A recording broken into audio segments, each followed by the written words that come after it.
फिर भी जहां तक साइंस पहुंच पाया है, हम वहां तो मेल होना चाहिए, क्योंकि इस वो विज्ञान और जैन दर्शन का दोनों का एक ही उद्देश्य है, सत्य को हाँ, जानना। तो कुछ जो छोटा एरिया है जिसमें दोनों का मतलब कॉमन नॉलेज है, उसमें तो वो क्या होना चाहिए, सहमति होनी चाहिए, या तो मूल वहाँ बड़ी दिक्कत होती है मेरे को ये। मूल बात ये है कि पहली बात तो ये है कि ये 2500 वर्ष पहले की टर्मिनोलॉजी है। आज वो टर्म्स चेंज हो गए हैं, तो आपको पता चलाना थोड़ा मुश्किल हो रहा है। दूसरा, हमने अभी तक तो कोई एक्सपेरिमेंटल स्टडी की नहीं ना, उस दृष्टि से हमने अपनी चीज को प्रूव करने का कुछ कोशिश नहीं किया है। तो वो मेल भी बिठाए तो कहाँ बिठाना है, कैसे बिठाना है, या तो काम की शुरुआत अब होगी ना। तो क्या समरी जी, हम ऐसा कर सकते हैं कि आपकी मदद से हम कुछ जैन शास्त्र और साइंस भंडारी सर के साथ मिलके कुछ दोनों को अलाइन करने का एक ट्राई करें, ऐसा हो सकता है? इसके लिए कुछ वर्कआउट कर सकते हैं? नहीं तो ये डिस्कस करने का तो यही तो पर्पज है भंडारी साहब के साथ में, कि हम हाँ, किस तरह से मतलब वर्कआउट करें, ये नहीं, वो तो अलाइनमेंट कैसे। हाँ, आपकी बात सही है, पर अभी तो क्या है कि ये एक डिस्कोर्स, मतलब एक प्रवचन सीरीज चल रही है, तो जिसमें तो शास्त्र के हिसाब से लोगों को जो जानना है वही आप बताओगे, वो तो सही है। पर अपना जो मतलब एकेडमी का जो मतलब पर्पस है, उसमें हम आपसे गाइडेंस लेके आगे कुछ भंडारी सर के साथ दोनों को मिला के एक अलाइन करके उसके ऊपर काम करना चाहे तो क्या इस तरह से हो सकता है? तो अच्छी है ना, वही मेरा कोई प्रवचन करने का उद्देश्य थोड़ा ही नहीं है। नहीं, आपका प्रवचन करने का उद्देश्य नहीं, हमें सीखना है, हमें जानना है, ऐसा मैं नहीं है। तो मैं तो हमारे साइंस लिए की हमने आपको रिक्वेस्ट साइंस किया है, हमने आपको रिक्वेस्ट किया है, इसलिए आप नहीं सिखा वो रहे हो।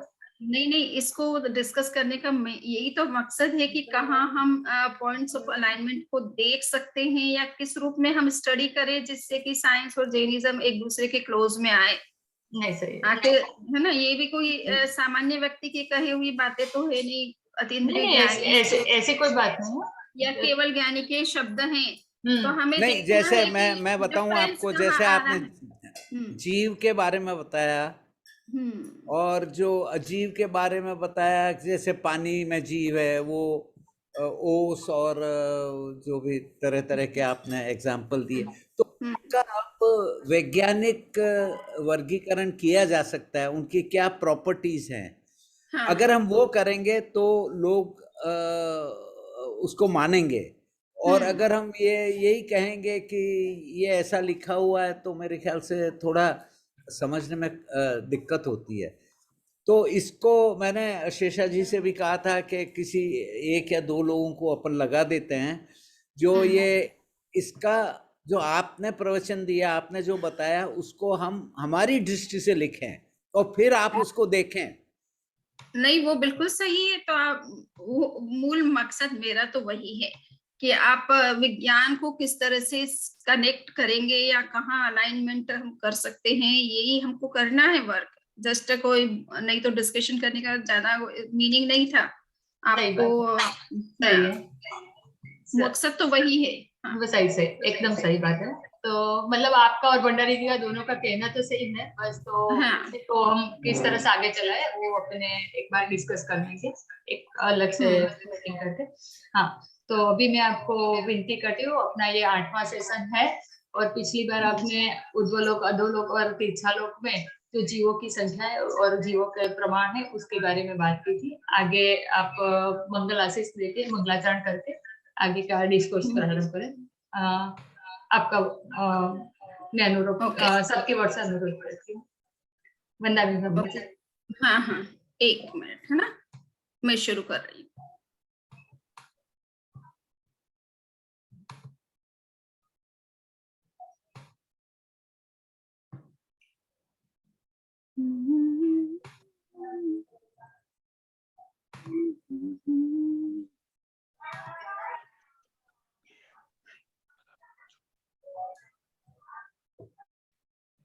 ओम ह्रीं नमो अरहन्ताय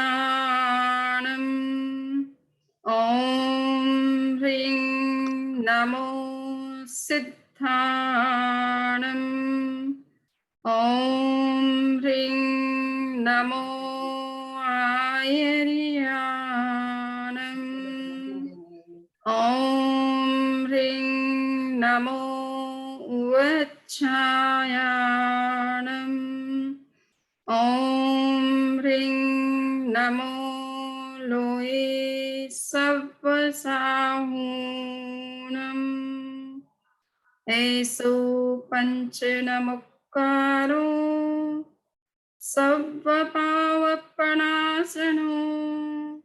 मंगलानंच सव्वेसिं पडमं हवै मंगलम्।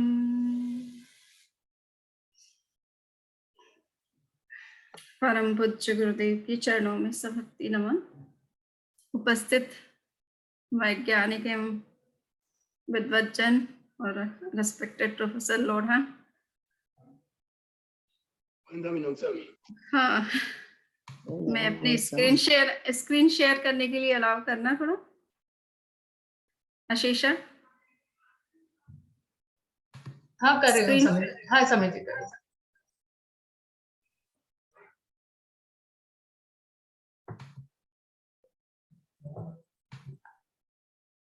आपको अलाउ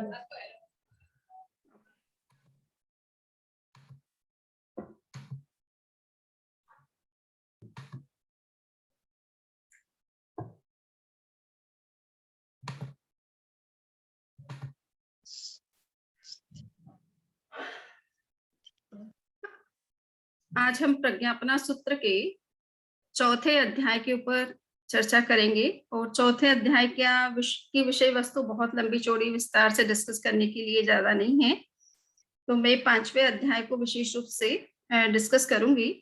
बट चौथे अध्याय में क्या कहा गया है उसको भी हम थोड़ा सा उसका ओवरव्यू ले लेते हैं।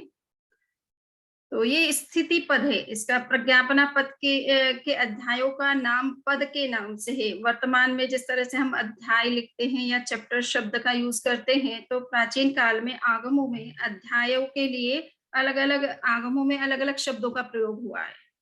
सो विशेष रूप से प्रज्ञापना सूत्र के अंदर पद शब्द का यूज हुआ है चैप्टर को बताने के लिए कि ये चौथा पद है या 5वां पद है, इसका मतलब चौथा चैप्टर है, 5वां चैप्टर है, इस तरह से। तो स्थिति पद का मतलब है कि लाइफ स्पान बताना। इसमें इस चैप्टर में विशेष रूप से कोशिश की गई है कि जीवों का लाइफ स्पान कितना होता है। तो हमने पिछली बार जीवों के बारे में चर्चा की है कि 1 इंद्रिय से लेकर के 5 इंद्रिय और सिद्धों तक की अनेक प्रकार के जीव संसार में है और उनकी संख्या अनंत है। तो उन जीवों का लाइफ स्पान भी कितना है, मैक्सिमम ड्यूरेशन कितना है, मिनिमम ड्यूरेशन कितना है, ये इसको इस चैप्टर के अंदर विशेष रूप से डिस्कस किया गया है। तो आप ये देख रहे हैं कि इसमें मैंने इसलिए कि चार्ट डाल दिया है, इतना फिगर लिखना संभव नहीं होता है कभी कभी। सो या जिस तरह से लिखना चाहिए उस तरह से कंप्यूटर में वो सिस्टम नहीं है मेरे पास में उस रूप में। सो जस्ट ये है कि यहाँ पर ये बताया गया है कि संसार के जितने भी प्राणी हैं, सिद्धों को हम छोड़ दें एक बार के लिए, तो जितने भी प्राणी हैं वो 4 तरह के हैं। नरक के प्राणी हैं, देवता हैं, मनुष्य हैं और जितने भी पशु पक्षी और नेचुरल रिसोर्सेस के रूप में पृथ्वी, पानी, अग्नि, वायु, वनस्पति और जितने भी एनिमल्स हैं, मॉस्किटोज वगैरह, जो भी इंसेक्ट्स वगैरह हैं, माइक्रोब्स हैं, तो ये सभी तरह के जीव तिर्यंच की कैटेगरी में आते हैं। तो 4 गति के जीव जिन्हें कहा जाता है नरक गति, तिर्यंच गति, मनुष्य गति और देव गति। तो यहाँ पर बताया है कि नरक गति के अंतर्गत 7 प्रकार की नरक मानी जाती है और 7 प्रकार की नरक में 7 प्रकार के नरक के प्राणी होते हैं। तो उनका लाइफ स्पान कहाँ किसका कितना है, तो आपको जस्ट ये है कि मिनिमम नरक में जाने पर जीव को लगभग 10,000 वर्ष मिनिमम रहना पड़ता है और मैक्सिमम 33 सागरोपम तक का टाइम पीरियड उनका हो सकता है। तो ये डिपेंड करता है, ये एक तरह से सॉरी चेंज हो गया, ये समुच्चय का मतलब है कि सभी नरक के प्राणियों को ध्यान में रख करके मैक्सिमम और मिनिमम लाइफ स्पान बताया है किंतु पर्टिकुलर नरक के जीवों के संदर्भ में ये जो ड्यूरेशन है वो डिफरेंट भी हो सकता है। सो जैसे प्रथम नरक के जीवों का मिनिमम लाइफ स्पान जो है 10,000 वर्ष का है, किंतु मैक्सिमम जो लाइफ स्पान है वो 1 सागरोपम का ही होता है।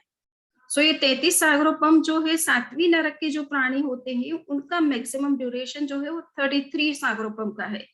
सो टोटलिटी में जब हम सभी जीवों को काउंट करके बोलते हैं तब यहाँ मैक्सिमम 33 सागरोपम बताया गया है, किंतु ये 33 सागरोपम केवल 7th जो नरक के प्राणी हैं उन्हीं पर अप्लाई करता है, उन्हीं का ये मैक्सिमम टाइम ड्यूरेशन होता है।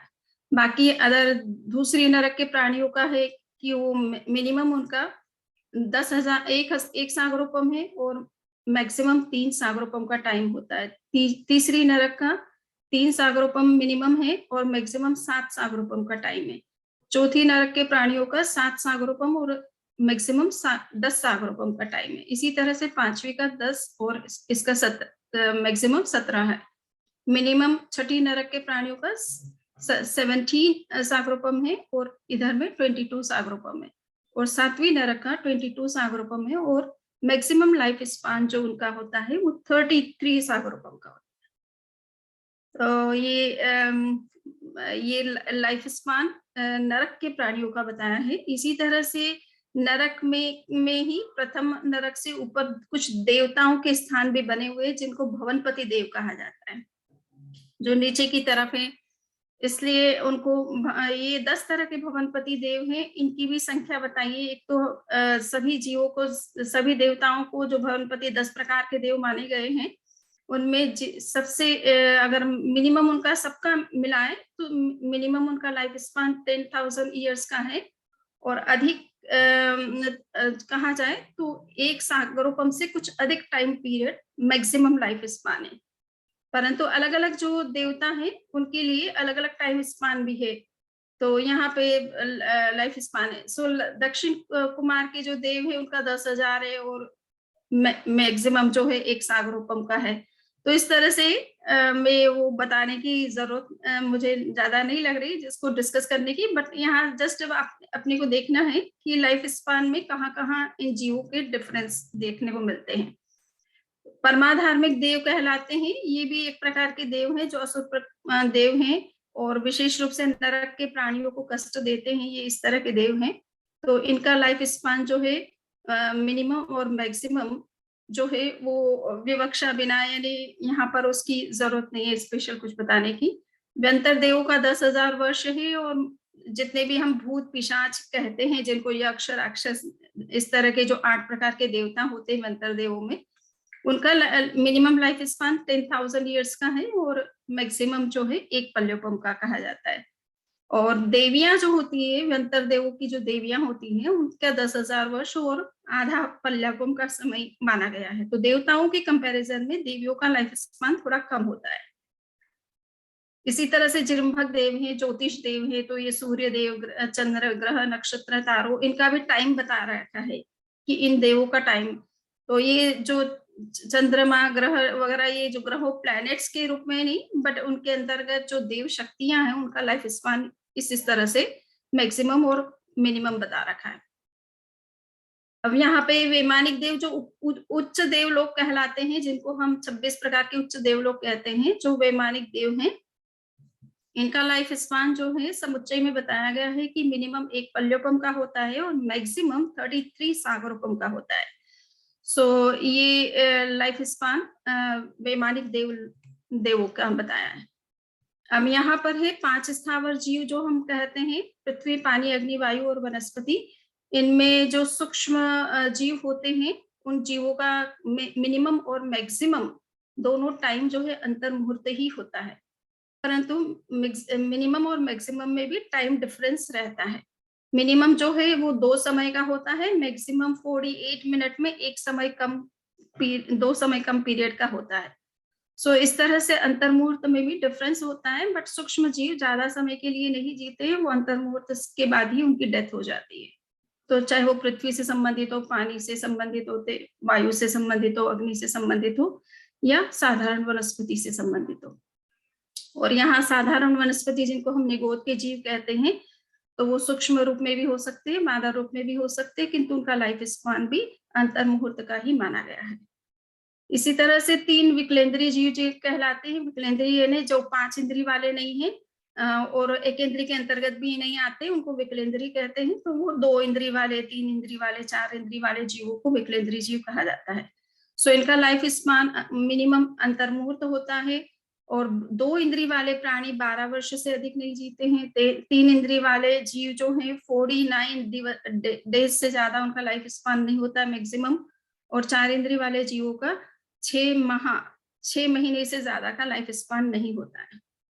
तिर्यंच पंचेंद्रिय जो प्राणी कहलाते हैं उसमें समूर्चिम जलचर हैं, जल में रहने वाले जो जीव हैं, और पानी इस भूमि पर चलने वाले जो जीव हैं, जितने भी उर परिसर्प, भुज परिसर्प और एनिमल्स जितने भी ये चौपाए, 2 पाए, 2 पैरों से चलने वाले या 4 पैरों से चलने वाले, तो ये जितने भी हैं इन सब का भी लाइफ स्पान बताया गया है कि ये मिनिमम अंतर मुहूर्त इनका टाइमिंग होता है और मैक्सिमम अलग अलग जीवों का अलग अलग बताया गया है।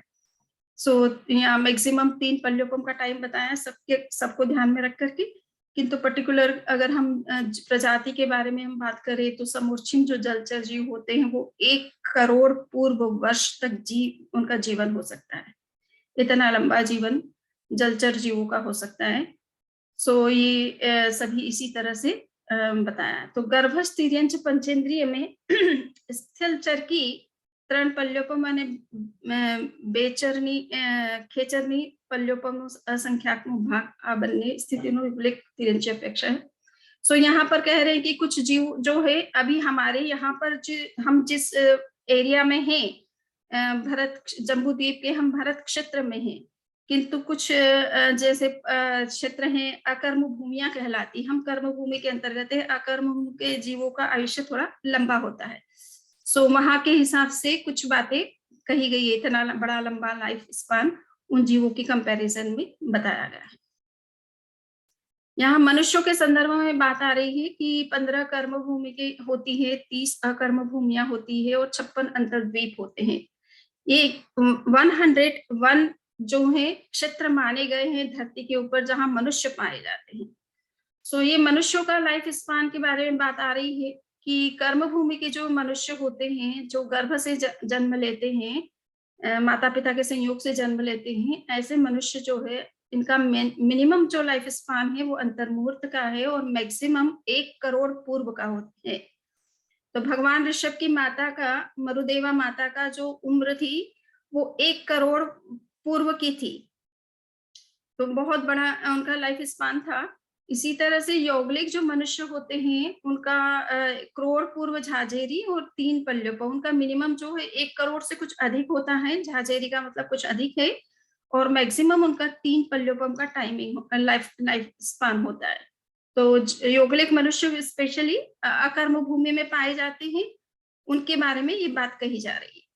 जो कर्म भूमि वाले मनुष्य हैं वो तो 1 करोड़ पूर्व से ज्यादा उनका लाइफ स्पान नहीं होता है, किंतु अकर्म भूमि के मनुष्यों का लाइफ स्पान उससे भी बहुत बड़ा हो सकता है और वो 3 पल्योपम तक हो सकता है। अब 15 जो कर्म भूमियां हैं उसमें 15 कर्म भूमियों के अंदर भरत और ऐरावत क्षेत्र आते हैं और महाविदेह क्षेत्र आता है। सो ये 5 भरत है, 5 ऐरावत है और 5 महाविदेह है 2.5 द्वीप के अंदर। तो इनमें पाए जाने वाले जो भी मनुष्य हैं उनका मिनिमम लाइफ स्पान अंतर्मुहूर्त का है और मैक्सिमम लाइफ स्पान भरत और ऐरावत में 3 पल्योपम का होता है और महाविदेह में 1 करोड़ पूर्व का होता है। तो महाविदेह में आज भी अगर वहां के मनुष्य होते हैं तो उनका 1 करोड़ पूर्व का life span maximum life span होता है। और ये 3 पल्योपम का जब भरत और ऐरावत क्षेत्र में बताया गया है वो विशेष रूप से पहले आरा, जो हम अभी 5th आरा में चल रहे हैं, जिसमें लाइफ स्पान 120 मैक्सिमम माना जाता है। यद्यपि मैं 2-3 दिन पहले वो शिवानंदा स्वामी जी के बारे में एक वीडियो जो देख रही थी, तो अभी वो एट प्रेजेंट में जीवित हैं और वो 126 ईयर्स ओल्ड है। तो ये शास्त्रीय दृष्टि से एक लाइफ जो एक डेडलाइन फिक्स की गई है लाइफ स्पान की, वो ये है कि वो 120 के मैक्सिमम वहां तक तो जा ही सकता है वर्तमान में लाइफ, और उनका 126 ईयर्स के हैं वो। और अभी भी हैं, सो मतलब अभी कितना चलेंगे वो देखना है। बट ये कहने का इतना सही मतलब है कि ये 3 प्रलोभन का जो टाइम बताया गया है वो पहले आर्य के मनुष्यों का था, वर्तमान में 120 मैक्सिमम माना जाता है। और ये 30 अकर्म भूमियां मानी गई हैं। जैसे ये 15 कर्म भूमियां हैं, इसी तरह से 30 उनके बीच बीच में अकर्म भूमियां मानी गई है पूरे 2.5 द्वीप के अंदर। तो उसमें जैसे हेमवत और हिरण्यवत, ये 2 कर्म भूमियों के अंदर जो मनुष्य पाए जाते हैं उनका मिनिमम लाइफ स्पान जो है एक पल्योपम से देशों यानी कुछ कम होता है, और मैक्सिमम जो है 1 पल्योपम पूरा होता है। इसी तरह से हरिवास और रम्यकवास नाम के जो माने गए हैं 2 कर्म भूमियां, उन कर्म भूमियों में जो मनुष्य होते हैं उनका 2 पल्योपम से कुछ कम मिनिमम लाइफ स्पान होता है, और मैक्सिमम 2 पल्योपम का होता है। देवकुरु और उत्तर कुरु जो महाविदेह में स्थित कर्म भूमियां हैं, उन कर्म भूमियों में जो मनुष्य जन्म लेते हैं उनका मिनिमम लाइफ स्पान 3 पल्योपम से कुछ कम है, और पूरा अगर मैक्सिमम लाइफ स्पान अगर होता है तो उनका 3 पल्योपम पूर्ण रूप में होता है। अब ये 56 अंतर्द्वीप माने गए हैं, ये नहीं, हम अभी वर्तमान में जम्बूद्वीप में स्थित हैं, किंतु जम्बूद्वीप के बाहर लवण समुद्र माना गया है, और लवण समुद्र के अंदर 56 आइलैंड्स माने गए हैं जहां की मनुष्यों की उपस्थिति मानी जाती है शास्त्रीय दृष्टि से। और वो मनुष्य जैसे एक्स्ट्रा टेरेस्ट्रियल या एलियन टाइप के ह्यूमन बीइंग्स दिखते हैं, जिनका किसी का फेस घोड़े की तरह है, किसी का फेस बकरी की तरह है, किसी का फेस लॉयन की तरह है, इस तरह के डिफरेंट डिफरेंट फेसेस हैं उनकी। और किसी का एक ही जंघा है, किसी के दोनों पैर हैं, इस तरह से डिफरेंट अलग अलग नाम भी दिए गए हैं शास्त्र में उन अंतर्द्वीप में पाए जाने वाले मनुष्यों के। सो मिनिमम उनका लाइफ स्पान जो है पल्योपम का असंख्यातवां भाग होता है, और मैक्सिमम लाइफ स्पान भी पल्योपम का असंख्यातवां भाग है। सो वो उनका फिक्स है, मिनिमम और मैक्सिमम दोनों सेम ही है। सभी अपर्याप्त, जघन्य और उत्कृष्ट अंतर्मुहूर्तनी स्थिति छे। अब ये है कि ये तो आपको बताया है कि ये मनुष्य जो कि पूर्ण रूप में विकसित होकर के अपना लाइफ जीते हैं, किंतु इनके ये अपर्याप्त अवस्था में अगर होते हैं, यानी जिस समय फिजिकल रूप में अपने पूरा डेवलपमेंट नहीं होता है, माँ के गर्भ में जब आते हैं तो जीव अपना विकास करता है, तो जब प्रारंभिक जो अवस्था होती है, जिस समय उसका पूर्ण विकास हुआ नहीं होता है, उस स्थिति में वो अपर्याप्त स्टेट में होता है। तो अपर्याप्त स्टेट में भी किसी मनुष्य की मृत्यु हो सकती है, तो उसके लिए बताया गया है कि अपर्याप्त अगर वो है तो उसकी जघन्य, उत्कृष्ट, मिनिमम और मैक्सिमम लाइफ स्पान अंतर मुहूर्त से ज्यादा नहीं होता है। उस टाइम पीरियड के बीच में ही उसका डेथ हो जाती है। या मनुष्य के शरीर से जो निकलने वाली गंदगियां हैं, उन गंदगियों में इन जीवों की उत्पत्ति यानी समूचे मनुष्यों की जो उत्पत्ति होती है वो अंतर मुहूर्त से ज्यादा नहीं जीते हैं। अंतर मुहूर्त का मतलब है कि वो अपना केवल शरीर बना पाते हैं, इंद्रियों का भी उनमें डेवलपमेंट हो जाता है, और जस्ट श्वास लेने का सिस्टम उनका डेवलप हो जाता है, किंतु श्वास छोड़ने का डेवलपमेंट करने से पहले ही उनकी डेथ हो जाती है। तो वो 3.5 पर्याप्तियां पूर्ण कर पाते हैं, चौथी पर्याप्ति पूरी कर नहीं पाते हैं। भरत और ऐरावत क्षेत्र के अवसर्पिणी काल में 6 आरानी स्थिति। तो ये भी देखना है कि आर्य के हिसाब से भी लाइफ स्पान जो है वो डिफरेंट आपको देखने को मिलेगा। तो पहले आर्य के मनुष्यों का जो लाइफ स्पान था वो 3 पल्योपम का था, और आराना अंतमा स्थिति यानी धीरे धीरे वो आरा जो है डिक्लाइन करता है।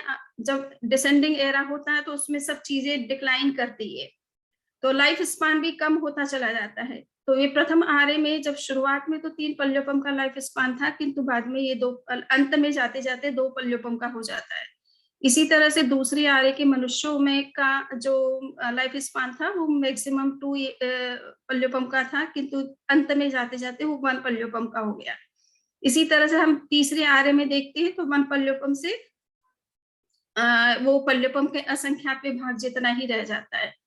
तीसरा आराना अंतिम भाग में पल्योपम का असंख्यात भाग और जघन्य अंतर मुहूर्त और उत्कृष्ट करोड़ पूर्व वर्ष का होता है।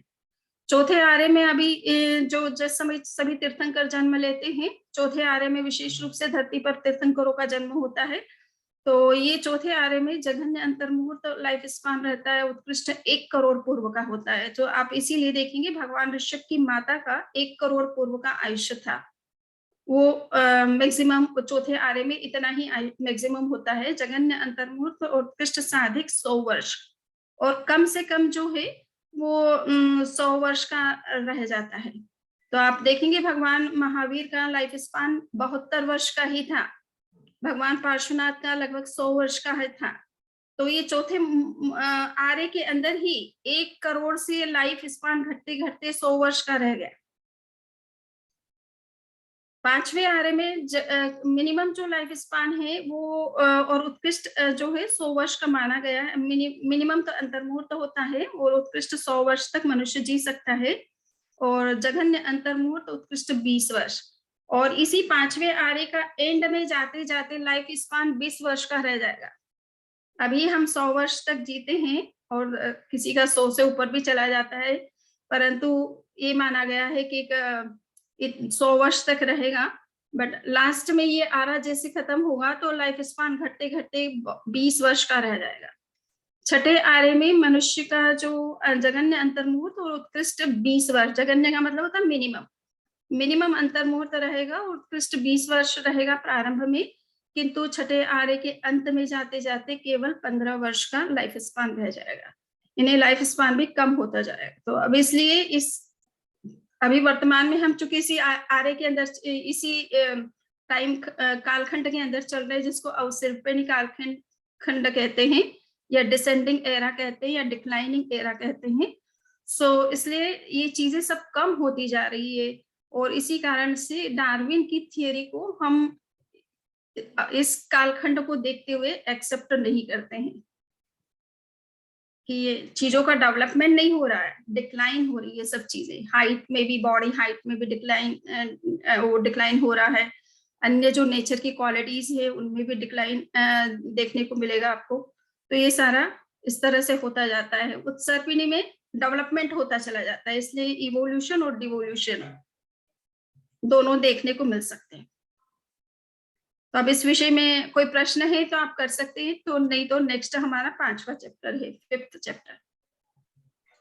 हाँ, अच्छा है आपने ये अवसर दिया प्रश्न करने का, क्योंकि ये चैप्टर खत्म हो गया। तो किसी के प्रश्न तो बताइए। मेरे तो बहुत सारे प्रश्न है मेरे तो, पर मैं लास्ट में लूंगा। हाँ, हैंड रेस कीजिए, सबको बारी बारी चांस दिया जाएगा। जिस किसी भी प्रश्न है वो हैंड रेस कीजिए प्लीज। सर अभी तक तो किसी आपके अलावा और, हाँ, बिपिन जोशी जी, डॉक्टर बिपिन जोशी जी, आप अपना प्रश्न पूछ सकते हो। प्रणाम समनी जी, बहुत बढ़िया आपने जो डिस्क्रिप्शन दिया आज का। देखिए, एक छोटा सा प्रश्न ये होता है कि जब भी हम यंगस्टर्स से बात करते हो, जो यही बात करते हैं कि 5वें आर्य में तो 100 वर्ष से ज्यादा आयु नहीं होती है, और हमारे पास तो एकदम एग्जाम्पल्स है कि जहाँ 100 इयर्स से ज्यादा आयु हुई थी। तो इसका समाधान बच्चे को कैसे करवा सकते हैं? हाँ, देखिए अभी अपन ये आर्य की शुरुआत हुई है, समझो अभी 2500 वर्ष ही तो बीता है, ये तो 21,000 वर्ष का आ रहा है। तो अभी तो लाइफ स्पान 120, अभी मैंने आपको शिवानंद स्वामी जी का उदाहरण दिया है जो कि 126 के हैं, और राष्ट्रपति जी ने उनको वो कुछ अलंकरण दिया था। सो वो बिल्कुल एक यंग व्यक्ति की तरह उनके सामने तो बहुत स्पीडली चले भी गए और वंदना भी कर ली, उनको प्रणाम भी किया। उनको चश्मे की भी जरूरत नहीं है, उनको किसी के सहारे की भी जरूरत नहीं है, किसी लाठी के सहारे की भी जरूरत नहीं है। तो अभी तो हो सकता है किसी का 150 वर्ष भी जा सकता है। और मैं कुछ वीडियोस देख रही थी, देवरहा करके वो ऋषि हैं, साधु हुए हैं देवरहा ऋषि, जिनके पास में पॉलिटिकल लीडर्स बहुत जाते हैं। इंदिरा गांधी भी जाती थी और आपके मोदी जी भी जाते हैं और अन्य नेता लोग भी जाते हैं, बट अभी एट प्रेजेंट में वो नहीं रहे हैं। कुछ वर्ष पहले ही उनका डेथ हुई शायद। तो उनका कहा जाता है उनका लाइफ स्पान ऑलमोस्ट, जैसा कि मैं पूरा जानकारी करके बताऊंगी, पर मुझे ये पता चला है कि 700 वर्ष के थे। तो योगी लोगों की उम्र जो है वो बहुत लंबी हो सकती है, और वो एक प्रकार की उनकी साधना होती है जिससे कि उनका लाइफ स्पान, उनको वो मृत्यु पर भी विजय प्राप्त कर सकते हैं। तो वो चले गए अपनी इच्छा से, अदरवाइज वो चाहते तो और भी जीवित रह सकते थे। तो ये डिपेंड करेगा कि किसी की अगर साधना कुछ विशेष उसने साधना कर रखी है जिसमें मृत्यु पर भी विजय कर सकते हैं, वो इस तरह की योग साधना होती है। वो अगर साधना किसी के पास है तो वो अपना लाइफ स्पान बहुत लंबा भी रख सकता है, बनाए रख सकता है, मेंटेन कर सकता है। बाकी अभी 2500 वर्ष ही बीते हैं, तो अभी लाइफ स्पान तो लंबा हो सकता है, कोई दिक्कत नहीं है। 120 तो माना ही गया है, उससे ज्यादा इससे भी हो हम सकता है। एंड में जाते जाते ये स्थिति बन जाएगी कि 20 वर्ष की रह जाएगी। हम इसको लब्धि के रूप में बता सकते हैं, कैन वी डू दैट, कि ऐसी एक लब्धि भी हो सकती है जो एक्स्ट्रा ऑर्डिनरी थिंग्स होती है, नॉर्मल चीज से ज्यादा हो सकती है, ऐसा कुछ? लब्धि कैसे? नहीं, यानी कि मतलब ऐसी कोई लब्धि है जिससे आयुष्य, जो स्टैंडर्ड आयुष्य है उससे भी ज्यादा आयुष्य हो जाए। लब्धि के बारे में मैंने अभी जैसे आपसे बताया कि योगियों की एक योग साधना में एक मुद्रा होती है जिसका नाम है खेचरी मुद्रा। और खेचरी मुद्रा में जिह्वा का जो आपका ये आगे का जो हिस्सा है, इसको बहुत पीछे अंदर ले जा करके, गले के अंदर ले जा करके थोड़ा ऊपर की ओर ले जाते हैं। तो ये हर किसी को नहीं आता, ना मुझे आता है उतना, परंतु जो देवरा ऋषि जी के, अगर आप चाहें तो मैं अभी उनका वीडियो दिखाती हूँ, आप उन्हीं के मुंह से सुनो, वो तो आपको अच्छा लगेगा।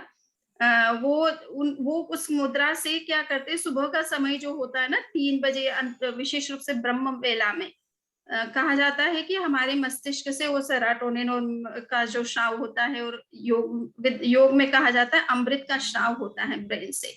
वो अमृत का पान करते हैं तो उनको फिर खाने पीने की भी कोई जरूरत नहीं होती है, और वो बहुत लंबा जी सकते हैं और मृत्यु पर भी विजय प्राप्त कर सकते हैं। तो उन्होंने अपनी इच्छा से मृत्यु का वरण किया, नहीं तो वो इतने बड़े साधक थे कि वो चाहते जितना जी सकते थे लंबा। तो वो योग विद्या कह सकते हैं आप, उसको लब्धि रिद्धि कहने की अपेक्षा योग विद्या भी कह सकते हैं, और लब्धि कहें तो कह सकते हैं, कोई दिक्कत नहीं। वो तो हर कोई नहीं कर पाएगा, कॉमन व्यक्ति तो जो है वो 100 इयर्स भी ले ले तो बहुत बड़ी बात है।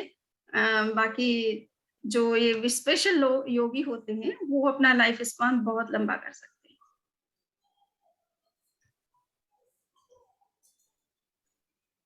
दिखाऊं क्या वो वीडियो? पहले अपन प्रश्न ले लेते हैं, फिर वीडियो पे आएंगे। यहाँ हाँ। वीडियो देखना चाहेंगे हाँ तो अशेषा जी हाँ, बताइए। जसवंत साह जी, आप अपना प्रश्न पूछ सकते हैं।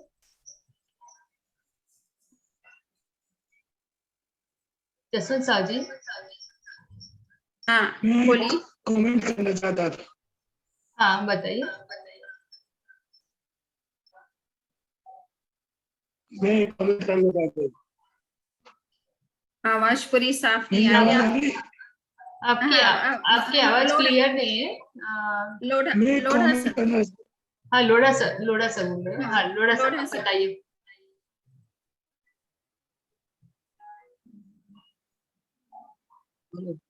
आवाज तो मेरा थोड़ा गला ठीक नहीं है, इसलिए कोई बात नहीं, फिर भी हम सुन पाएंगे। आप बताइए। बोलिए। हाँ हम प्रयत्न करेंगे। नॉन पीस वर्कर थे हार ने, उन्होंने महाप्रज्ञ जी से पूछा कि आदिनाथ कितने वर्षों पहले हुए थे? हाँ तो महाप्रज्ञ जी ने ये फरमाया कि मान्यताएं हैं वो तो अलग है, लेकिन मेरा अपनी समझ ये है, आदिनाथ 5000 या 5500 वर्ष पहले हुए होंगे। ये महाप्रज्ञ मेरे सामने फरमाया हुआ स्टेटमेंट है। हाँ हाँ तो ये नहीं मैं तो कमेंट करना चाहता हूँ। हाँ नहीं तो बहुत ही अच्छी बात है ये जो ये। हाँ समय का देखा जो का है हाँ वो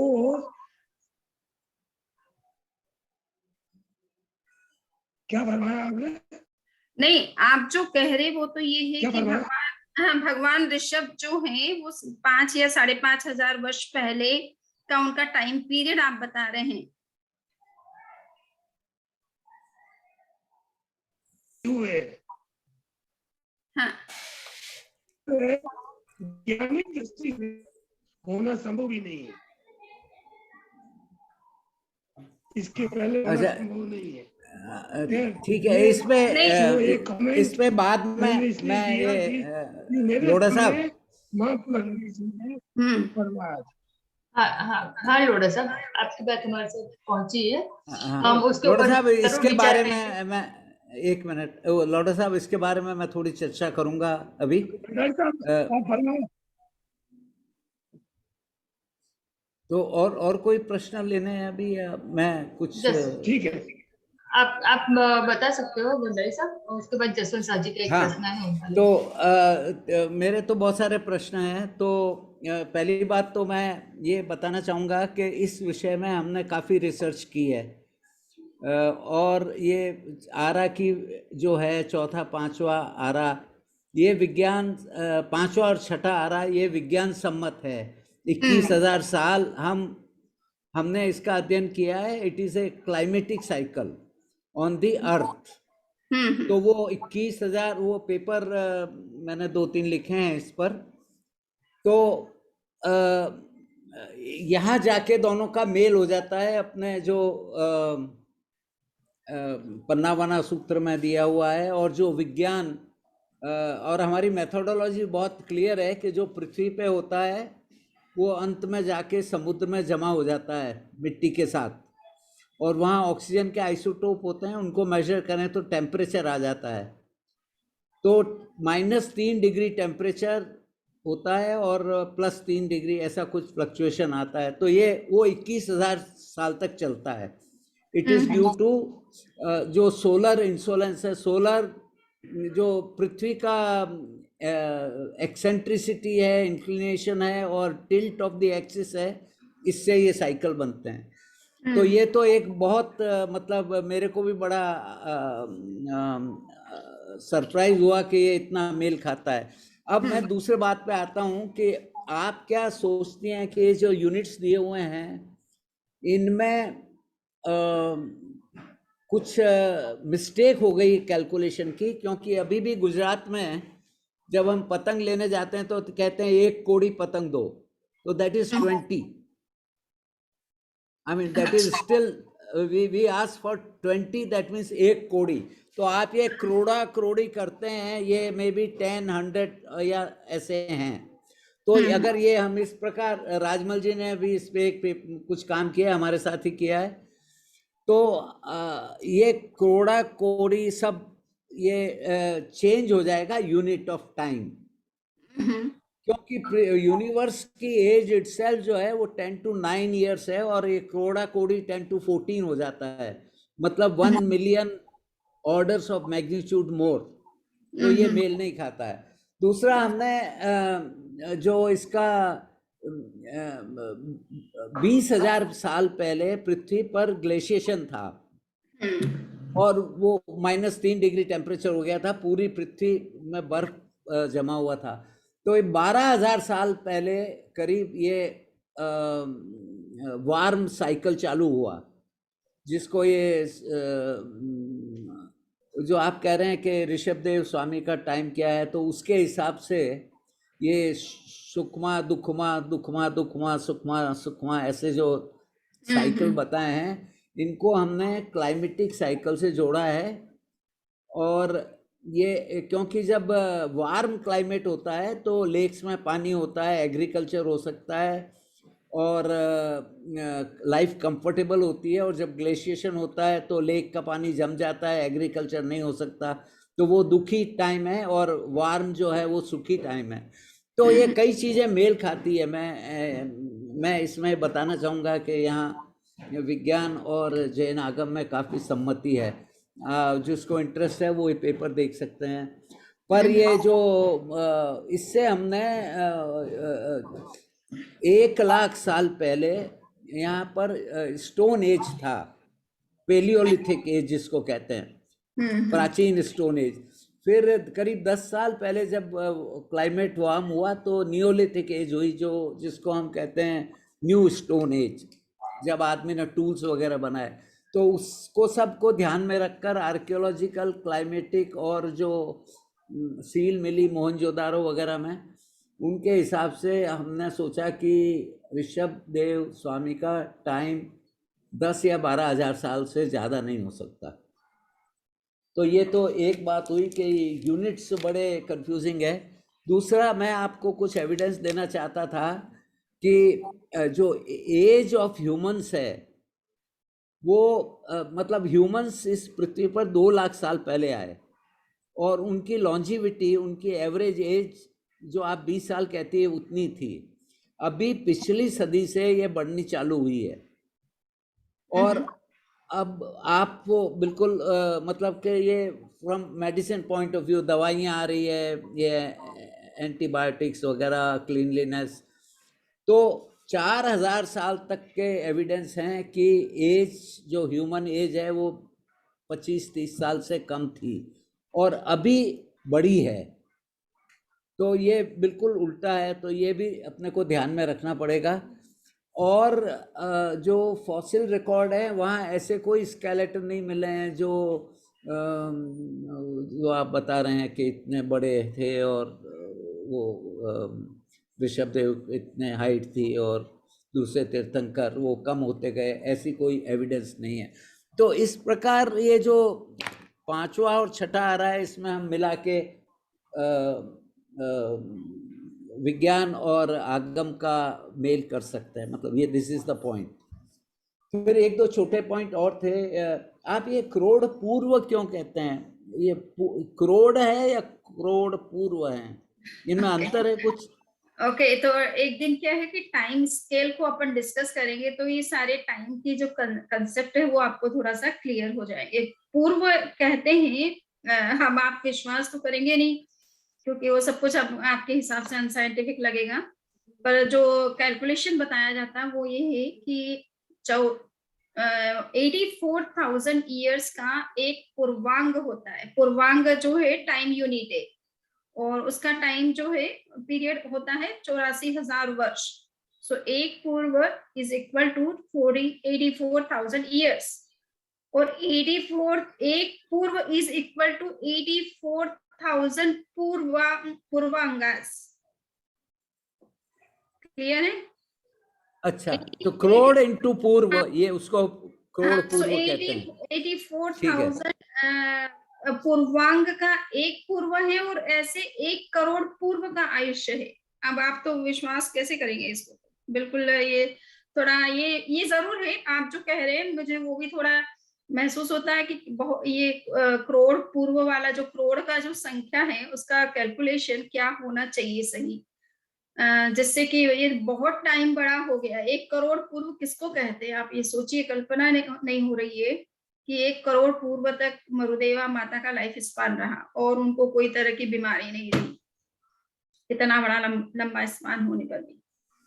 नहीं, मेरे ख्याल से तो ये जो यूनिट्स हैं इनमें बहुत प्रॉब्लम्स है। ये किसी ने करोड़ जो मे बी 10 और 100 उसको अपने करोड़ समझ के 10⁻⁷ ले लिया है और फिर सारी कैलकुलेशंस उससे नॉर्मलाइज की है। तो it has to be revised, ऐसा मेरा मानना है। मतलब हाँ, वो अपन नेक्स्ट में क्या है, वो टाइम स्केल जो है अभी तक का जो चल रहा है शास्त्रीय दृष्टि से, उसको बताऊंगी, तो वो आप देखिए कि उसमें फिर कहाँ क्या नया इंटरप्रिटेशन आ सकता है, जिससे कि ये अनइमेजिनेबल वैसे टाइम है जो कि सोच ही नहीं सकते कि इतना लाइफ बड़ा नहीं, लाइफ। लेकिन जो बिग बैंग हम बताते हैं, बिग बैंग यूनिवर्स, वो इटसेल्फ इज 15 बिलियन ईयर्स, उससे पुराना कुछ हो ही नहीं सकता। और वो सब एविडेंस पे बेस्ड है, इसलिए मैं कह रहा हूँ कि दिस रिक्वायर्स रिवीजन। हाँ, तो ये टाइम मेजरमेंट को सोचना है कि जो अब तक जो मेजरमेंट को जिस तरह से फॉलो किया जा रहा है उससे तो बहुत बड़ा लाइफ स्पान है। भगवान ऋषभ का 84 लाख पूर्व का था, ठीक है। उनकी माता थी 1 करोड़ पूर्व की, और भगवान ऋषभ का लाइफ स्पान 84 लाख पूर्व का था। ऐसे कोई फॉसिल ऐसे, रिकॉर्ड नहीं मिले हैं कि पुराने जमाने में जो सबसे सरप्राइजिंग फॉसिल मिला है वो फुटप्रिंट मिला है तिब्बत में। वो 14 इंच का है। अच्छा। तो वो कई लोग सोचते हैं जैसे अपना 8 या 9 इंच का फुटप्रिंट होता है, तो वो लाइमस्टोन में वो फुटप्रिंट वो सबसे लंबा वही है। लोग सोचते हैं वो यति का होगा या किसी का होगा, पर जो आप बात कर रही हैं, क्योंकि बॉडी तो प्रोपोर्शनेट होगी ना, तो पैर और हाइट सब Yes. प्रोपोर्शन में होंगे, तो इतने बड़े फुटप्रिंट कहीं मिले नहीं है।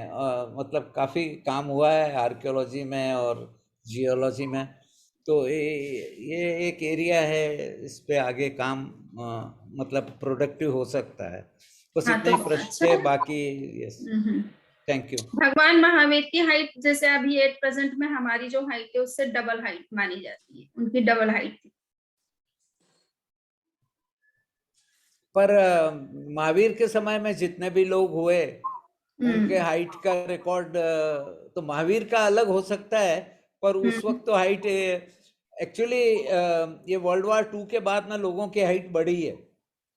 आप नहीं, आप चाइनीज वगैरह ये देखिए जो, और जो जापानीज लोग पहले बहुत छोटे होते थे, और पूरे वर्ल्ड में हाइट अभी बढ़ी है बिकॉज न्यूट्रिशन ज्यादा मिल रहा है, खाने पीने का मिल रहा है, इतनी एबंडेंस है, तो ये अरे सब तो हम तो नहीं, शास्त्रीय दृष्टि से तो ये है कि न्यूट्रिशन बहुत कम हो गया है।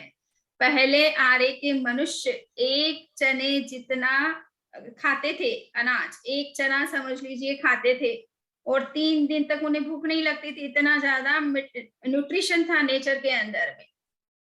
और दूसरे आरे के वो आंवले जितना खाते थे और 2 दिन तक उनको भूख नहीं लगती थी, और तीसरे आरे के उससे थोड़ा बड़ा फल खाते थे और उनको भूख नहीं लगती थी।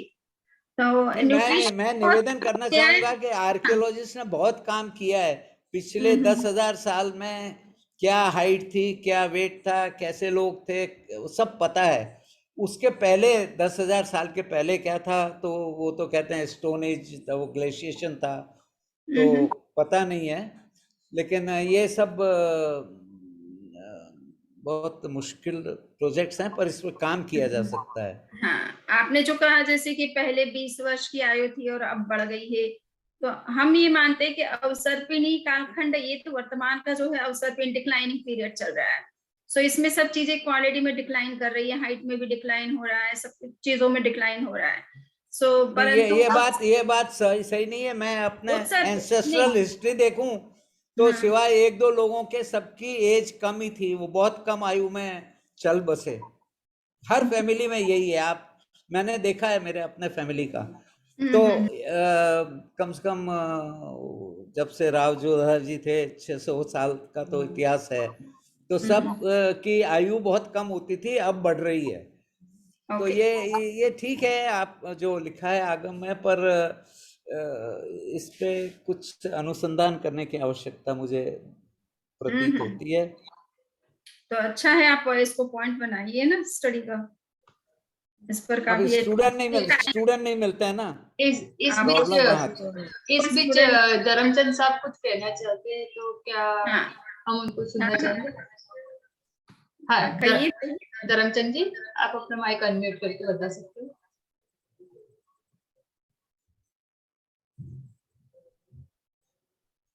बड़ी इंटरेस्टिंग चर्चा चल रही है। मैं तो अभी जुड़ा, बीच में कोई फोन भी आ गए थे। तो जैसा अभी भंडारी साहब कह रहे हैं, विज्ञान की दृष्टि से और आर्कियोलॉजी की दृष्टि से इसमें सच्चाई है। और भगवान महावीर की जो ऊंचाई मानते हैं, लंबाई मानते हैं, वो 7 हाथ की है। यस। पार्श्वनाथ की 9 हाथ की है इसके अनुसार। अब 7 हाथ कितना होता है, ये हमारे हाथ से नापेंगे, कौन से हाथ से नापेंगे? हमारी कितने हाथ है? अभी अपन 3.5 हाथ के माने जाते हैं। 3.5 हाथ, पर अपनी तो ज्यादा लगती है मुझे तो 7 अपने हाथ से नापे तो 3.5 हाथ की मिलेगी आपको। नहीं, ज्यादा है, 3.5 हाथ से तो ज्यादा है। 1 हाथ तो यही हो जाता है। आप मेजरमेंट करके देखिएगा जो भी होगा। तो पर आयु तो 72 साल ही थी भगवान महावीर की। बिल्कुल सही। 72 साल की थी तो आयु कम लोग कम आयु के भी थे और अभी ज्यादा आयु के भी मिल रहे हैं। सही। अभी अभी ज्यादा ये आयु के मिल रहा है, जैसा अभी बताया आपने 126 वर्ष की आयु की शिवानंद जी की है, शिवानंद जी की। सही है, परंतु अब ये देखना है कि एवरेज आयु क्या है। जो बात कही जाती है वो एवरेज आयु के हिसाब से कही एवरेज जाती आयु है, क्या है? पर्टिकुलर हाँ के लिए हाँ, तो पर्टिकुलर एवरेज आयु बढ़ी है इन वर्षों में, ये भंडारी साहब जो कह रहे हैं वो सही है, एवरेज आयु तो बढ़ी है। अभी 50 सालों में एवरेज आयु बढ़ी है।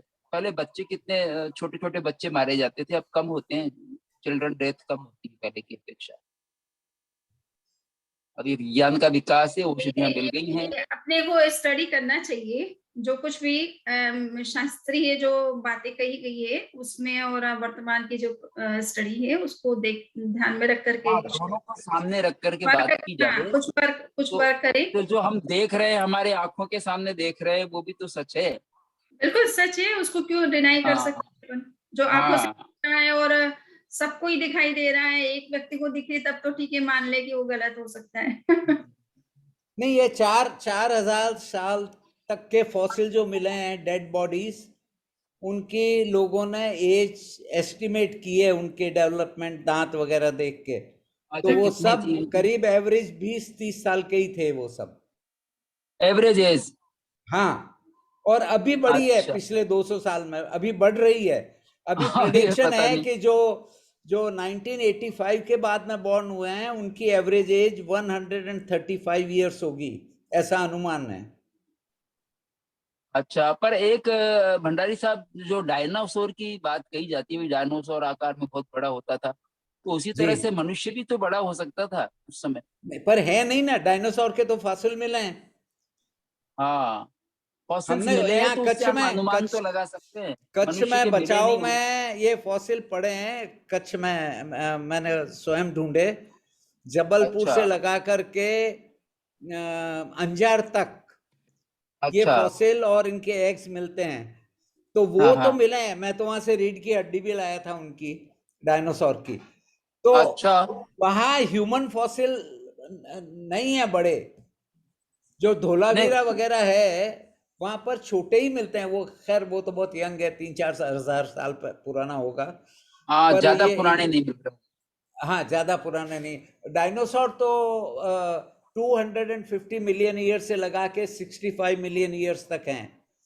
उनमें हमने बहुत रिसर्च की है, और वो होते थे बड़े, पर मनुष्य इतने बड़े कहीं फॉसिल नहीं मिले पर एक्चुअली। मनुष्य को आप जैसा कितने वर्षों से मनुष्य इस धरती पर विज्ञान मानता है? 2 लाख साल हुए हैं। 2 साल, 2 लाख 2 साल। लाख साल। हाँ, 2 लाख साल। जबलपुर में तो ये नागपुर में तो एक हिल है, उसमें पूरा का पूरा डायनासोर मिला है, ऐसा है दबा हुआ। अच्छा, मतलब भारत में ही इतनी जगह पर उपलब्ध हो गया। हाँ, भारत पे तो काफी है, अपने से ज्यादा खैर चाइना में है, लेकिन नागपुर से लगा के, हैदराबाद से लगा के सौराष्ट्र तक इस समय डायनासोर। डायनासोर थे। जी, अच्छा अच्छा। अभी भंडारी साहब, ये भी तो कहा जाता है कि अभी तो भोजन में केमिकल बहुत बढ़ गया है और पौष्टिकता कहीं कम हो गई है भोजन में। तो इसके बारे में क्या आप मानते हैं कि फिर उससे भी न्यूट्रिशन बराबर मिल रहा है क्या? नहीं वो बात सही है, पर जिस समय human body is dinosaur very था, कॉम्प्लिकेटेड।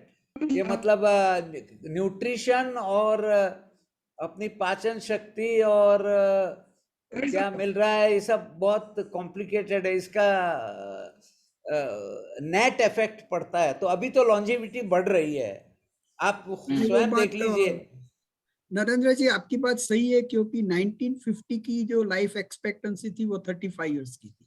इंडिया की एग्जैक्टली। बात कर रहा हूँ, और हाँ आज 70 इयर्स की है।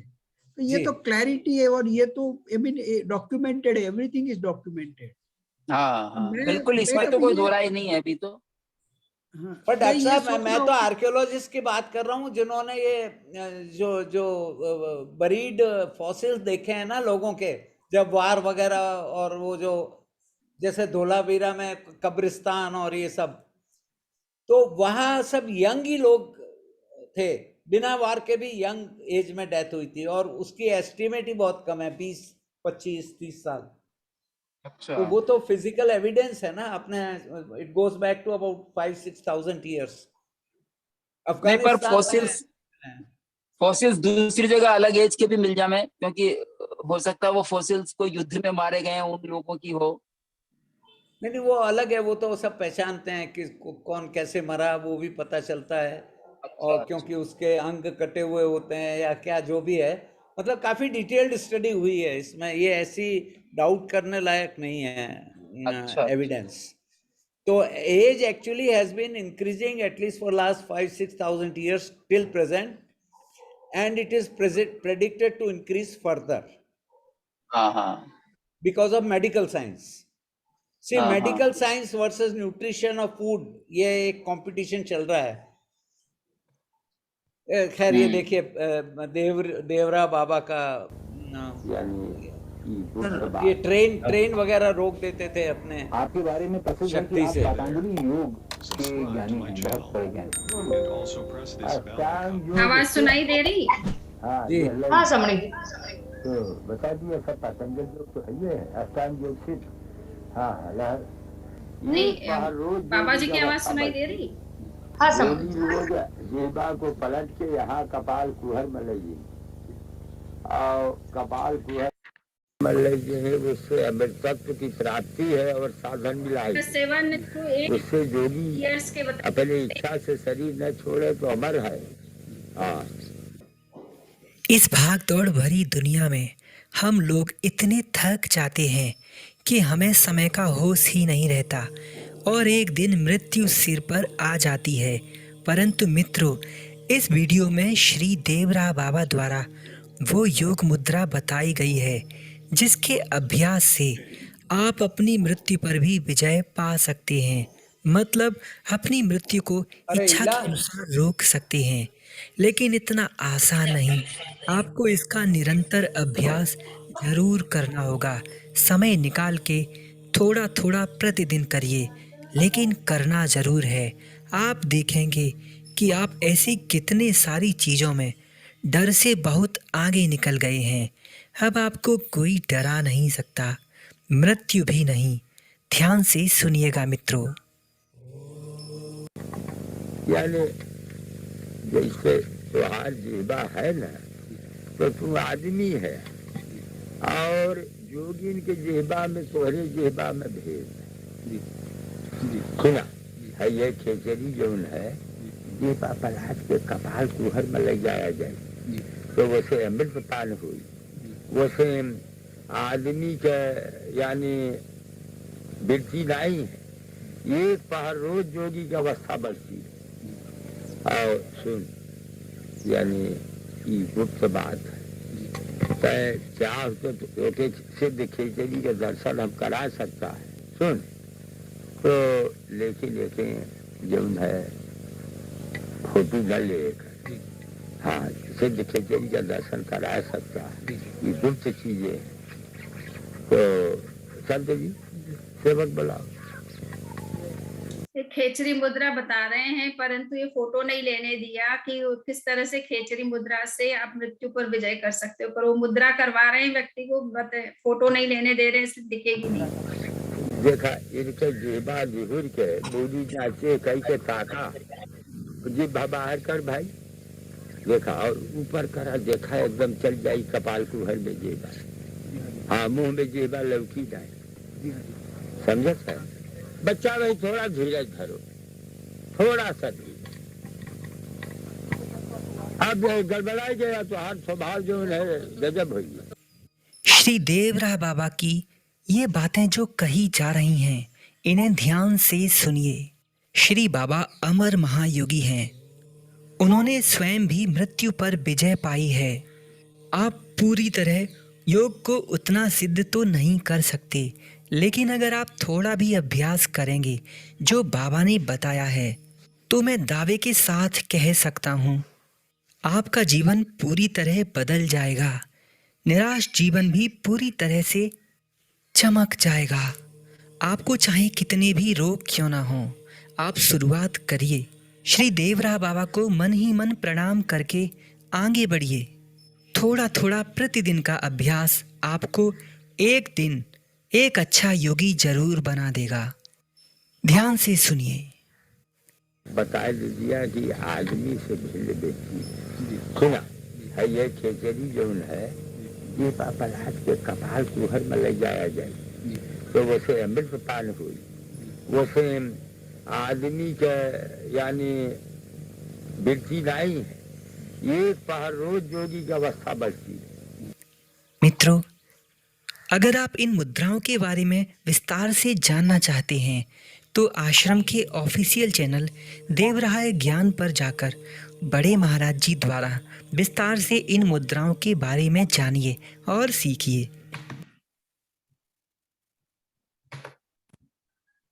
तो ये देवराहा बाबा है, खेचरी मुद्रा का उन्होंने प्रयोग बताया है। योगी लोग उस मुद्रा से अमृत पान करते हैं, इन्हें मस्तिष्क में जब जिह्वा को ऊपर की तरफ ले जाते हैं गले के अंदर से,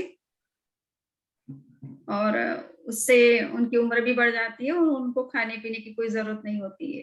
उनके बारे में कहा जाता है कि वो दूध दही या ऐसा कुछ चीज लेते हैं, तो उनके जो शिष्य हैं वो कहते हैं कि ऐसा कुछ भी नहीं करते थे, उनको खाने की जरूरत ही नहीं होती थी। तो वो मैं मिला था उनसे, वो बाबा जी जो अंबाजी में रहते हैं, वो 72 साल तक उन्होंने कुछ नहीं खाया। हाँ, तो योगी लोग 6-6 महीने जमीन के अंदर रह जाते हैं बिना खाए पिए। और जैन परंपरा में भद्रबाहु स्वामी का उल्लेख मिलता है, जो कि फर्स्ट 14 पूर्व धर्म माने जाते हैं 6 भगवान महावीर के बाद के। सो वो कहा जाता है कि वो महाप्राण साधना जब करते थे तो आपको लगेगा नहीं कि श्वास भी चल रहा है क्या, हार्ट बीट भी हो रही है क्या, बट वो डेड बॉडी की तरह दिखेंगे, बट वो योग साधना में इतने गहरे अंदर में चले जाते हैं कि श्वास भी लेने की जरूरत नहीं पड़ती। जी, उसको महाप्राण साधना कहते हैं। अभी वर्तमान में उसकी विधि तो आचार्य महाप्रज्ञ जी को तो पता होगी, बट हम लोगों को नहीं मालूम है। सो कहने का मतलब है कि उसमें हार्ट बीट की भी जरूरत नहीं होती है। कहते हैं कि श्वास भी जो है ये जहां तक नाक का आपका ये हिस्सा है यहाँ तक ही श्वास की क्रिया चलती है, इसके ऊपर अगर चेतना वर्क करने लग जाए तो श्वास की जरूरत नहीं रहती है। जसवंत साची आप तो यही संपन्न करें 5th चैप्टर थोड़ा सा फिर। हाँ जसवंत साजी का प्रश्न है, बोल लीजिए। हाँ बोली। मैंने करीब 40 इयर्स से मुझको देखा, उनकी आयु मोर देन 150 इयर्स की थी जब मैं रणछोड़ जी महाराज करके जामनगर में थे। उनकी आयु मोर देन 150 इयर्स थी। 4 पीढ़ी से उन लोगों को उनका कांटेक्ट रहा था और पर्सनली मैंने देखा है उनको। 4 पीढ़ी तो चलो अभी 100 वर्ष के इंसान के भी हो जाती है, 4 से 5 पीढ़ियां, तो वो तो बड़ी बात नहीं है। बात ये है कि उम्र उनका लाइफ स्पान बड़ा था, परंतु ये संभव है। और आचार्य श्री महाप्रज्ञ जी अपने साहित्य में लिखते हैं कि हमारी बॉडी के जितने ऑर्गन्स हैं उनका लाइफ स्पान भी, हार्ट का लाइफ स्पान लगभग वो 250 से 300 वर्ष का बताते हैं, लीवर का भी इस तरह से। तो बोले कि लाइफ स्टाइल को अगर व्यक्ति अच्छा रखे और ऐसी कोई चीजें ना खाए जिससे कि बॉडी को कोई तरह की हानि हो, तो लाइफ स्पान बॉडी की अपने ऑर्गन्स की इतनी लाइफ है तो उसका लाइफ स्पान भी लंबा रह सकता है, पर वो ध्यान रखना मुश्किल होता है। सुमनी जी, मेरा खाली प्रश्न ये था, आयुष्य कर्म तो बढ़ नहीं सकता है, आयुष्य तो बढ़ नहीं सकता है, तो प्राणायाम भी हड्डियों भी बढ़ा हुआ है, लेकिन भगवान महावीर स्वामी को जब कहा कि वो ग्रह आने वाला है तो वो बोले कि आयुष्य बढ़ना मेरे बस का नहीं, कम हो सकता है लेकिन ज्यादा नहीं हो सकता है। ये थोड़ा कॉन्ट्राडिक्टरी लगता है। पर वो जैसे कुछ हमें समझना होगा थोड़ा सा, तो इन सब चीजों के रहस्य को थोड़े समझना पड़ेगा। और एक बात ये है कि लाइफ स्पान का संबंध हमारी श्वास के साथ में होता है। अब कौन कितना लंबा श्वास लेता है उसके हिसाब से उसका लाइफ जो है वो धीरे धीरे फिनिश होता है, और ज्यादा श्वास लेते हैं तो जल्दी फिनिश हो जाता है। तो ये भी कुछ है कि हमें साइंस को समझना है, ये ब्रीदिंग साइंस के साथ में लाइफ की लॉन्जेटिविटी का क्या कनेक्शन है और किस रूप में है, उसको भी थोड़ा सा देखना होगा। आगमों में जैसे देवताओं के बारे में कहा जाता है कि वो अगर उनका एक सागरोपम का आयुष्य है तो वो 1000 वर्ष के बाद में श्वास लेते हैं, नो सॉरी 1000 सागरोपम का उनका कुछ लाइफ स्पान है, तो वो एक पक्ष के बाद में श्वास लेते हैं। सो 15 दिन बाद उनका एक श्वास आता है, एक सागरोपम का अगर आयुष्य है। इसी तरह से 33 सागरोपम का आयुष्य है, तो आप ये सोचिए कि कितने पक्ष के बाद, लगभग 6.5 महीने के बाद उनका एक श्वास आता है। तो लाइफ स्पान का संबंध जो है वो श्वास के साथ में है। तो हमें श्वास को और लाइफ स्पान दोनों की कनेक्टिविटी को देखना है। टाइम तो उतना ही है, परंतु वो संबंध अगर हमें अंदर में पता चल जाए सही ढंग से, तो वो बाहर का मेजरमेंट हो सकता है कम ज्यादा अपने को दिखे, बट वो अपने हिसाब से चल रहा है। समझे जी। और एक प्रश्न है अजीत जैन जी का। प्रश्न तो नहीं कह सकते, पर उनका कुछ सुझाव था, मतलब उनको कुछ कमेंट थी। पहले और अभी भी after death we burn our bodies, so to find our bones will be again difficult of thousands of years before। और भंडारी साहब ने तो कुछ अपनी ओर से जवाब दिया है, पर आप भी कुछ जवाब देना चाहोगे इसके लिए? चैट में है ये क्वेश्चन चैट में है। Mostly bodies are cremated, but in many areas of the world and also in India many dead bodies are buried। Okay, तो अब ये तो भंडारी साहब ने लिखा है ना इसका? नहीं, ये भंडारी साहब ने नहीं लिखा है। अच्छा, पहले और अभी भी after Ajit we burn our bodies, so to find our bones will be again difficult of thousands of years before। Yes, ये भी है कि हमारा जो है तीर्थंकरों की बॉडी को भी जो है बर्न किया जाता है, क्रिमिट किया जाता है, तो उस तरह से आपको फॉसिल्स मिलना ये तो बहुत ही डिफिकल्ट है। पर तीर्थंकरों को छोड़ दीजिए सपोज, बाकी सामान्य व्यक्ति की डेथ भी एक नॉर्मल तरीके से भी हो सकती है, और कहीं कहीं उसके फॉसिल्स भी मिल सकते हैं, क्योंकि सबकी बॉडी बरीड हो जरूरी नहीं हो। कहीं किसी की डेथ अचानक कहीं पे हो गई और किसी को पता नहीं चला और उसकी बॉडी उसी तरह से रह गई, तो हो सकता है। परंतु अब आप देखिए कितना लंबा पीरियड जो हम मान रहे हैं, उस हिसाब से उतने रिमोट एंशिएंट टाइम के जो फॉसिल्स हैं उनको खोजना ये कैसे पॉसिबल होगा। पहले तो हम टाइम का ही कैलकुलेशन थोड़ा सा सही समझने की कोशिश करें कि वो कितना टाइम पहले की बात हो रही है। वर्षा जी का भी कुछ प्रश्न है। वर्षा जी आप? जय जिनेंद्र सबको। भंडारी जी उन्होंने कुछ कोड़ी के बारे में पूछा, if I am not mistaken. कोड़ी और क्रोड़ा क्रोड़ी का कुछ था ना उनका, if I am not mistaken. हाँ, सही बात। तो कोड़ी तो वो एक्सचेंज था ना, मनी एक्सचेंज था, वो अलग बात है, और क्रोड़ा क्रोड़ी अलग है ना। यस। हाँ, पर यहाँ गुजरात में नंबर भी कोड़ी में गिना जाता है, इन द मल्टीपल्स ऑफ 20। अच्छा, 1 कोड़ी is 20 here, very popular even now। तो वो एक्सचेंज ऑफ मनी था ना, वो कुछ ऐसा नहीं, वो अलग है, वो कौड़ी अलग है और करोड़ी अलग है। वो कोड़ी। Yes, I agree with Narendra ji. हम भी बचपन में जब भी जाते थे वो काइट लेने के लिए, तो 1 करोड़ी का मतलब 20 होता है। हाँ, अभी भी ऐसा होता है अहमदाबाद में, तो अभी भी कहते हैं कि 2 कौड़ी पतंग दे दे। ओके। तो यहाँ पे इनका कहने का मतलब 1 करोड़ी का मतलब होता है 20 नंबर। हाँ, और Yes। करोड़ा का आप गिन लीजिए 200 या समथिंग होगा, तो करोड़ा करोड़ी विल बी इक्वल टू 40,000 और समथिंग। ये we can calculate if somebody is interested in working on this problem from this group, he is most welcome to contact me. बिल्कुल। तो यहाँ पे स्टॉप करें। हाँ सब आपका मंगल आशीस्से। चत्तारि मंगलम अरहंता मंगलम सिद्धा मंगलम साहु मंगलम केवली पन्नतो धम्मो मंगलम। चत्तारि लोगोत्तमा अरहंता लोगोत्तमा सिद्धा लोगोत्तमा साहु लोगोत्तमा केवली पन्नतो धम्मो लोगोत्तमो। चत्तारि शरणं पवज्जामि अरहन्ते शरणं पवज्जामि सिद्धे शरणं पवज्जामि साहु शरणं पवज्जामि केवली पन्नतं धम्मं शरणं पवज्जामि। समणी जी आपका बहुत बहुत धन्यवाद। सभी पार्टिसिपेंट का भी बहुत बहुत धन्यवाद। हाँ, आपका आभार प्रकट करता हूँ मैं सबकी ओर से। आप सबका अंकिता जी आप मिलिए ना, आप आई नहीं बाद में। अंकिता जी ये एक्चुअल में यहाँ से है, अंकिता न्यू जर्सी से है। नहीं, अच्छा। ये अंकिता जी जो है ना, सॉरी ओके वो हाँ। फेस मुझे लगा वो न्यू जर्सी वाले। नहीं, ये तो यही अहमदाबाद में हमारे पास में ही रहती है। अंकिता हाँ। को पहचानती हूँ, इंटेलिजेंट है, उसको मीन्स आना चाहिए, जेएसी में आना चाहिए। हाँ वर्षा जी हमने चाहा था एक्चुअली कि उनको अवसर मिला है, वो भी चाहते थे, पर पता नहीं कुछ कोई तो कहीं तक नहीं, मैं वर्षा मैम से तो मैं बहुत बार मिली हुई हूँ। हाँ नहीं, अपने वर्षा जी अभी आके गए, अपनी जो कॉन्क्लेव थी अच्छा, उसमें। अभी आते हैं। ओके। हाँ हाँ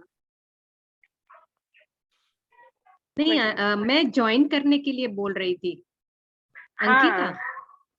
हाँ मैम, मैं जेएस में गई थी। अच्छा। नरेंद्र भंडारी साहब से भी मिली थी मैं। ओके। और उन्होंने मुझे वो काम दिया है, उस पे मैं थोड़ा सा काम चालू कर रही हूँ, वो मेडिटेशन वाला जो है ना, अपना योगा वाला, उससे। ओके। ठीक है, आइए आप जब फुर्सत हो आपसे। अब हमारी ये कॉन्क्लेव खत्म हो गई 2 दिन की, तो अब आपसे थोड़ी विस्तार से चर्चा कर सकेंगे। जी सर। जी थैंक यू सर। ठीक है, लीव करें लोड़ा सब। हाँ ओके सबको हमारा जय जिनेंद्र।